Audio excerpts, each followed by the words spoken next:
gente conversar sobre matemática. Então, patriota, como perceber a dificuldade do filho e ajudar nessa tarefa? Por exemplo, como é que eu vou ajudar a pessoa Renata, se eu também não sei muita matemática? Eis a questão, né, Renata? Bom dia para você, bom dia para o Mário Flávio e para quem está ligado aqui no Manhã Cidade. Estamos aqui com o professor João Antônio, bom dia, bem-vindo à Rádio Cidade. Renata já deixou uma pergunta aí, né, para ser respondida. Como os pais podem ajudar a identificar, né, as dificuldades ali com o filho na matemática? Oi, patriota, bom dia Mário Flávio, Renata, bom dia a todos que estão nos ouvindo agora pela Rádio Cidade.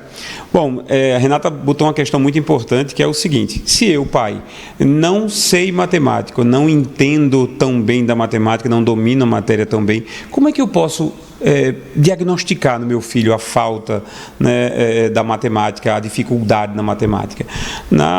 As notas da escola, elas não são garantidoras de aprendizado. Quer dizer, o aluno que tira 10, ele aprendeu o assunto? Não necessariamente. Eu concordo, já tive diversas conversas com o Mário Flávio sobre isso. A nota não é uma garantia de certeza de aprendizado. Porém, as notas baixas são um alerta, elas permitem que a gente ligue o alerta, permitem que a gente entenda que alguma coisa está acontecendo de errado, e aí, com base nesse alerta, o pai pode, né, tomar a melhor decisão. Muitas vezes, o ideal seria, esse é o sonho de consumo de todo professor, que o pai e a mãe consigam chegar perto e ver, olha, deixa eu te ajudar nisso, deixa eu trazer uma questão do mundo lá fora para você, um pai que conhece um pouco da matéria, que possa trazer assim. Mas a gente sabe que, patriota, tem tempo, né?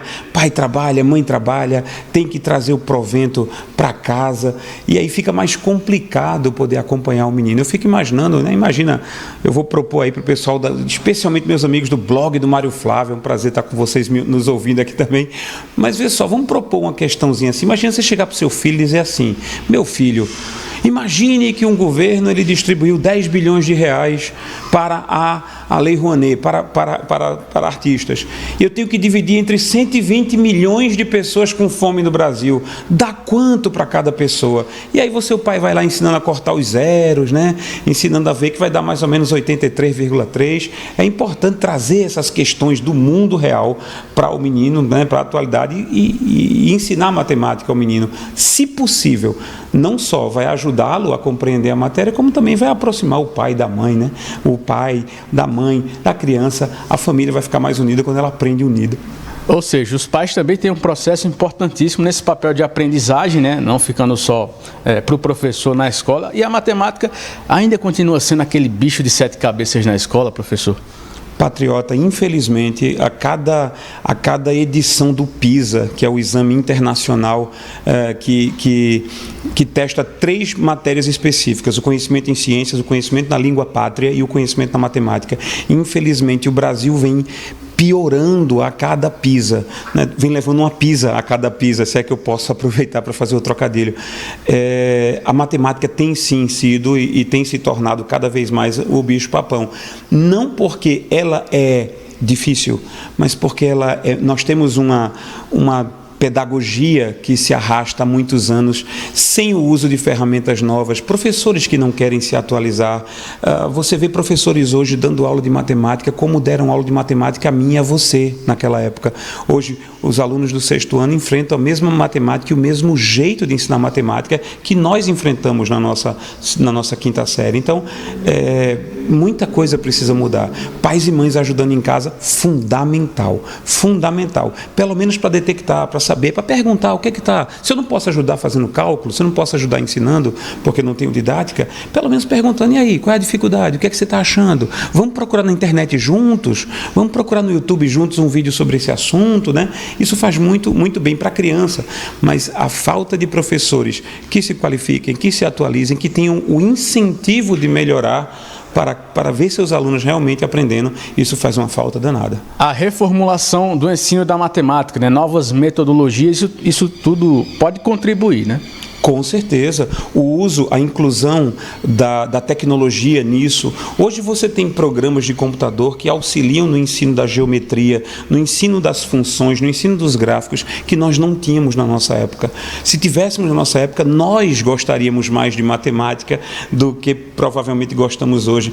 Os meus amigos jornalistas aqui da Rádio Cidade talvez não teriam tanto medo da matemática quanto muitos apresentam ou dizem que tem, porque a gente não foi apresentado da maneira correta. Hoje as ferramentas facilitam, patriota, não só o aprendizado, mas ao gosto pela coisa. Você vai ver crianças que, se apresentadas da maneira correta, elas vão não só aprender matemática, como gostar de ensiná-la e se transformar em professores que vão reformular daqui para o futuro a matemática para essas novas gerações.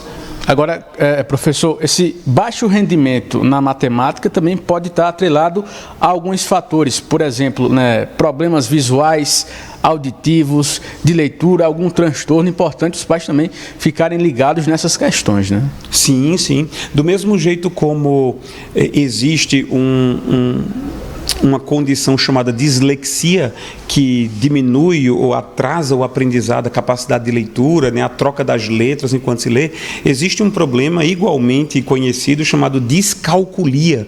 A discalculia é um problema identificado com a dificuldade de aprender números, de aprender qualquer assunto relacionado a números, inclusive a troca de posição dos números enquanto se lê, do mesmo jeito como na dislexia, a troca da posição das letras, o que impede a evolução da escrita e a evolução da leitura. Então é necessário que profissionais qualificados da área de saúde tenham acesso à criança, consigam diagnosticar corretamente para que o tratamento seja feito em paralelo. O aprendizado com novas e excelentes técnicas para que se goste da matemática e, claro, as questões de saúde. Agora a gente vê de um período de muitos prejuízos, né, para a educação em geral, aí por conta da pandemia. É um desafio voltar àquele ritmo pré-pandemia aí na educação, professor?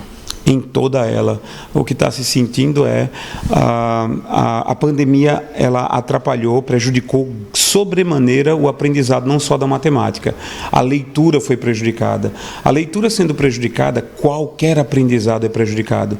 Se você não consegue ler adequadamente ou entender o que você está lendo, você não consegue aprender matemática, você não consegue aprender qualquer tipo de ciências humanas, ciências da natureza, não consegue, porque você não consegue adquirir conteúdo. Toda criança que não sabe ler corretamente, ela fica refém daquilo que é passado a ela oralmente. Então, se o professor for ruim, o ensino que ela vai ter é necessariamente ruim. Se o professor for bom, que sorte para ela. Mas nenhuma criança será capaz de ir buscar conteúdo em outra fonte se não souber ler. A pandemia atrapalhou sobremaneira a alfabetização, muitas crianças prejudicadas pós-pandemia e, consequentemente, matemática foi junto, história foi junto, todas as demais matérias que todas elas precisam de leitura, foram juntos. Professor João Antônio, muito obrigado pela presença aqui com a gente, orientações importantes para os pais, né, saber identificar ali algum tipo de problema no baixo rendimento na matemática dos filhos, né? Volto com vocês. Obrigada, patriota! Um abraço, João Antônio. Tá. Que absurdo. Qual dos dois, no caso? Né? Se defenda aí, professor. O que foi que disseram? Não, soltou lá uma aí, vai, ele tá para escutar. Mário, eu estou evoluindo, certo? Eu espero você um dia me alcance. Tá bom. Pelo menos na altura, nem na matemática, impossível. Tá vendo aí? Preconceito.